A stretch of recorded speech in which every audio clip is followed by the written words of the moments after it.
Жігіттер, қалдарыңыз қалай? Біз бүгін екі оққа тест жасап көреміз. Яғни біреуі фабричный оқ, екіншісі қолдан жасалған, өзіміздің қолдан жасаған оғымыз.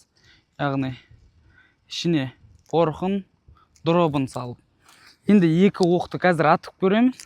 Және де екеуінің айырмашылығы қандай болатынын бірге көрейік.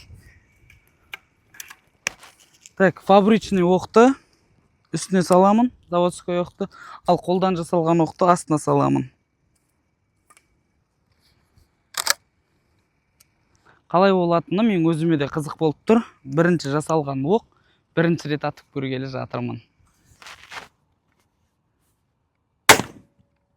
Мынау біздің фабричный оғымыз, ал енді мынау өзіміздің қолдан жасаған оғымыз.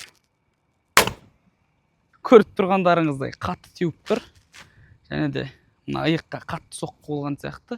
Қатты болғанда енді алып баратқан қатты емес, бірақ фабричный оқтан әлде қайда қатты соқты. Бұл не үшін екенін астыңғы жаққа қарай жаза кетіңіздер.